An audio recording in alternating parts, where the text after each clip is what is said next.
ニカどうも、ワンピースの謎と仮面 YouTuber、ゆえてなんぼのゆでろんです。ありがとうございます。いいね。チャンネル登録してね。今回考えたいのは何度でもニカの伏線です。過去2回、こちらとこちらの動画で考えましたが、最後にダメ押しとして解説していきましょう。よろしくお願いします。太陽の神ニカには伏線がない。どのように語る人たちもいますが、僕はそうは思いません。ニカの伏線はゼロではありません。ただし、もちろん一方で、ワンピースには後付け設定もたくさんあります。僕個人としては後付けでもいい派ですが、しかしニカにはちゃんと伏線を張っていたと考えます。例えば、エジプト風のアラバスタでルフィは、ハヤブサのペルに乗って太陽の中からクロコダイルを倒しに現れました。ハヤブサはエジプトで太陽神ラーですから、ルフィと太陽神は20年前から重ねられています。これだけでも個人的には伏線が成立していると考えますが、それでも納得しない人がいるようなので丁寧に解説しましょう。まずワンピースの物語構成をこれから人様に解説するのですから、ワンピースを読み解いた僕の実績をたまには最初に並べましょう。数が多いので直近エッグヘッド編のみの僕の実績は、エッグヘッド事件の結末は電電虫による小原の異種返しと予想。これは的中。バンクレコーズの正体はベアバンクのもう一つの脳みそと予想。これも的中。エッグヘッドにあるエネルギー源は融合炉と予想。これも的中。エッグヘッドに現れた謎の勢力はエルバフの巨人と予想。これも的中。ノイボーイとは伝説の海賊だと予想。これも的中。鉄の巨人はゴーレム伝説と繋がると予想。これも的中。ジニーを連れ去ったのは電流人であり、それは色恋だと予想。これも的中。エッグヘッド編を制するのはボニーだと予想。これも的中。空白の100年とは古代兵器による空爆の100年だと予想。これもピカチュウ。ワンピースの語呂合わせはワンピースだから1113話はワンピース界だと予想。これもまあまあ的中。他にも細かいものがたくさんありますが、この辺でいいでしょう。これらの考察は全て数ヶ月前や1年以上前に考えて、それぞれ事前に合致していたことになります。もちろん外れた考察もたくさんありますが、独自の考察方法によってそこそこ当てているわけです。なぜ預言者や関係者でもない僕が先の展開をそこそこ当てられるのか、それはワンピースの構成がしっかりしているからでしょう。それではニカの伏線を解説していきましょう。ワンピースは伏線がすごいなんて言われていますが、これはファンが広めたものであり、小田先生は別に伏線なんて考えず、そのまま少年たちに楽しんでもらいたいと発言しています。つまり伏線に気づかれなくてもいいというスタンスです。故に貼られている伏線も激ムズで一般的ではありません。そもそも物語で使われる伏線とは何でしょうか。伏線とは辞書によれば、後々の展開に生きてくる要素を悟られないように前もって仕込んでおくこと、忍ばせておいてあるもの、伏せられている要素のことです。そういった伏線となる要素はセリフだけではありません。アイテムや描写、擬音なども伏線と呼びます。一方、そうした要素は隠していない場合は伏線とは言いません。その場合は布石を打つと言います。例文を見ていきましょう。例えばニカの伏線がドリーとブロギーにないじゃねえか。太陽の神ニカがもしも後付けでないなら、リトルガーデンでニカの名前をセリフとして残しておくはずだろう。そう語る人もいますが、ちょっと違う。太陽の神ニカの名前を直接セリフとして出してしまったら、それは伏線とは呼べません。それは布石と呼ばれるものになってしまいます。伏線とは隠されている要素であり、後々に生きてくる要素です。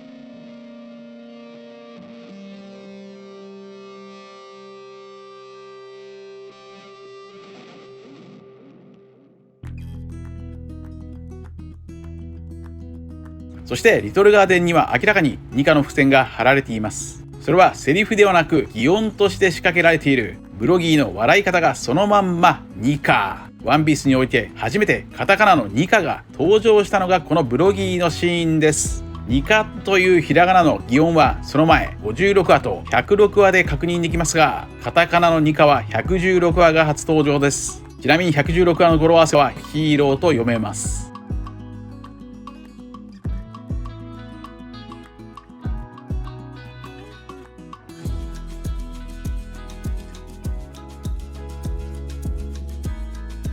116話のタイトルがでっけー。ウソップにとってでっけーヒーローが巨人たちですが、その巨人たちのヒーローがニカであることが後に明かされます。だからブロギーの笑顔の擬音がニカ。もちろんこの擬音の意味はニカが現れるまで誰も分かりません。伏せられた要素、まさに伏線でしょう。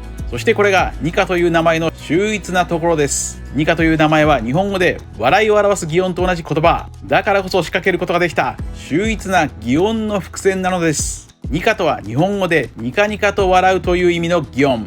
一方ニカはモルジブでゴムの木という意味であり、ゴムゴムの実がヒトヒトの実ニカだったという驚きの仕掛けに使われているわけです。ニカは後にエルバフの巨人たちが崇拝する太陽の神として現れますから、つながりはバッチリです。それではなぜニカの伏線をブロギーに仕掛けたのか。それはブロギー、つまりエルバフの巨人のモチーフが北欧の海賊バイキングだからでしょう。海賊漫画であるワンピースにおいてバイキングが重要なことはわかるはずです。2巻でもしっかりとページを取ってバイキングの解説を入れています。そしてニカは800年前のジョイボーイが有意していたことが明かされ、そのジョイボーイは原初の海賊だったことも明かされました。そうした擬音を使った仕掛けは他にも見られます。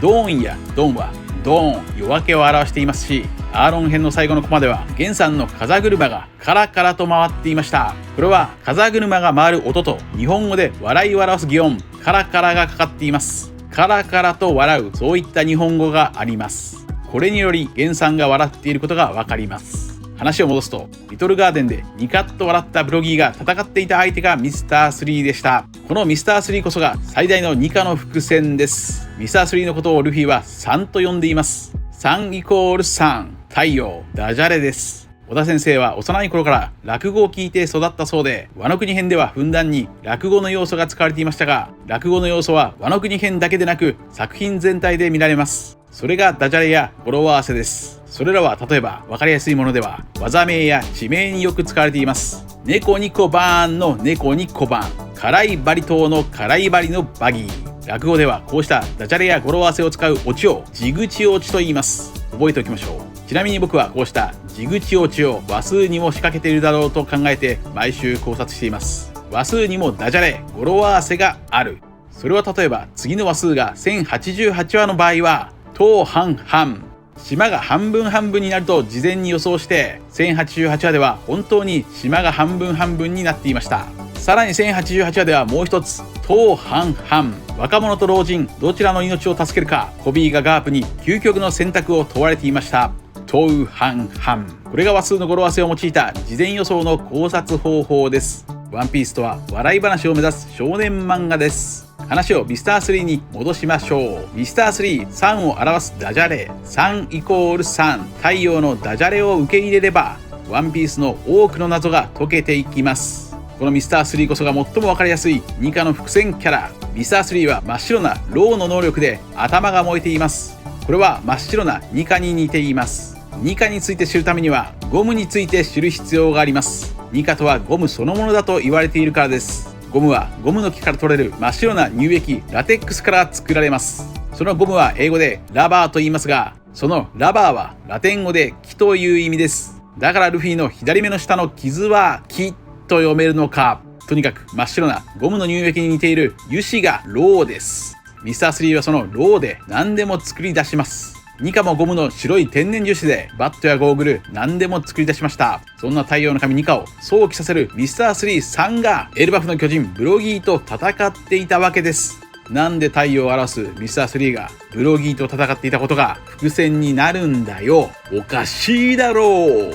そう思うかもしれませんが、これも落語で使われている手法です。物事や立場が入れ替わることの面白さをオチに使う手法を落語では逆さオチと言います。世界観がひっくり返るこの逆さオチはワンピースの随所で見られます。例えばミスター3と同じように敵対したキャラクターにニカの伏線を忍ばせている逆さオチといえばゴッドエネルです。ゴロゴロの実の自称神であるエネルは太鼓を叩いて雷を武器にしますが、最後には服まで真っ白な2億ボルト雷神アマルに変身しました。これがニカにそっくりです。一方そのエネルの天敵はゴムゴムの実のルフィ。そのルフィは人々の実太陽の神ニカとなり、服まで真っ白、心臓で解放のドラムを鳴らして雷を武器として使っていました。さらに着ている服がそっくりなルフィとホーディもそうです。ホーディは途中から真っ白な姿になっています。そしてこの逆さ落ちはキャラクターだけではありません。例えば前半の海で空島を否定したベラミーが後半の海で空島に到達したり、前半の海で登場した嘘つきのオランド、その絵本に書かれたセリフ黄金は海に沈んだんだ、その嘘が後半の海では世界が海に沈みゆくことが判明して、ノーランドは嘘つきじゃなかったかもと世界中の人々が思い始めています。さらにその海賊たちは沈んだ世界の海に宝を求めて人魚たちと仲良くなりたいとも言っていました。これも長年差別されてきた魚人たちが人々に求められる世界がやってきた、世界観がひっくり返ったまさに逆さ落ちです。ロジャーも世界をひっくり返そうぜと言っていました。こうした逆さ落ちを僕は長年表裏一体などと呼んで考察しています。話を再びミスター3に戻すと、頂上戦争ではミスター3も立場が入れ替わっていました。ミスター3はミスター2への男気を見せてエースを解放するためにルフィの手助けをしてくれました。この時のミスター3はまさに解放の戦士。3=3。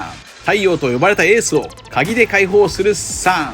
立場が逆転する逆さ落ちパターンです。我々読者はこれを読んだ時、まさかミスター3がエースを助けるとは。そのような驚き、面白さが逆さ落ちで発揮されています。そしてここからが僕の考察の見せ所です。小田先生は最終章を始める前にこのように言っていました。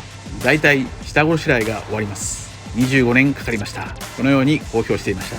この下ごしらえの一つが僕が毎週行っている話数の理論の一つ、類似話数の理論だと考えます。これは最新回の話数と似ている数字の過去の話数、つまり類似話数につながりがあると考える理論です。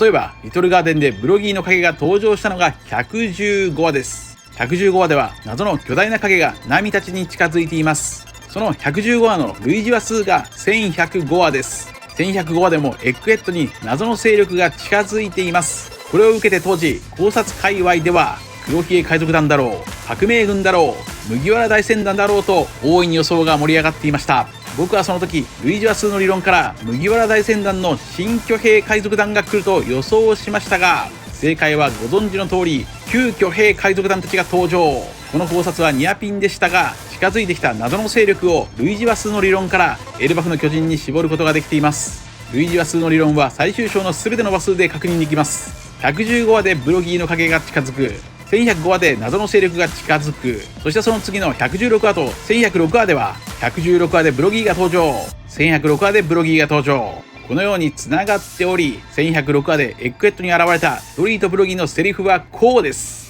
なぜだと問い上がるぜドリー。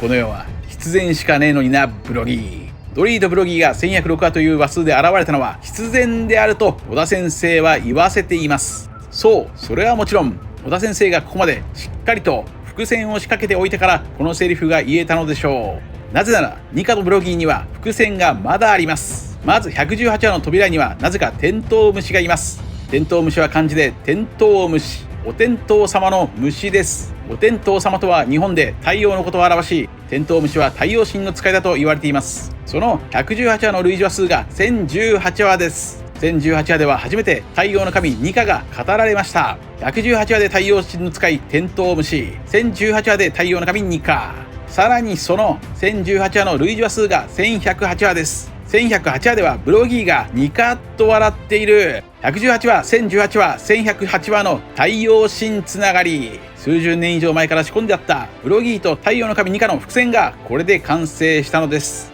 ちなみに太陽神の使いと言われるテントウムシはジャヤの森でも登場していました。そこでは巨大なテントウムシが点灯しながらゴロゴロゴロゴロゴロゴロゴロひっくり返って逆さ落ちか。以上です。最後に少し落語について考えましょう。ワンピースイコール落語であるならば、ワンピースの最後のオチとは何でしょうか。それはもしかしたら地口オチか。ダジャレや語呂合わせを表す落語の地口オチ。地口オチを漢字で素直に読むと地面の口に落ちると書く。ワンピースにおいて地面の口とはどこか。それはやはりエニエスロビーか。4年前から考えている通り、エニエスロビーの大穴こそがオチなのか。俺の財宝か。欲しけりゃくれてやるぜ。この世の全てをそこに置いてきた。そこイコールそこ。エニエスロビーの大穴こそがやはり D の王国が滅んだ場所なのか。D の祖国がそこに落ちているのか。歴史の底でくすぶる D はいつどこに姿を現す。ワンピースはまだまだそこが知れません。お後がよろしいようで。チャンネル登録してね。謎を解く鍵はより一体語呂合わせ、最強は数の理論に滑り倒すダジャレと音痴な私の考察には敵が多すぎる。謎を解くゆでろ一緒に最後まで釈迦じゃないよ。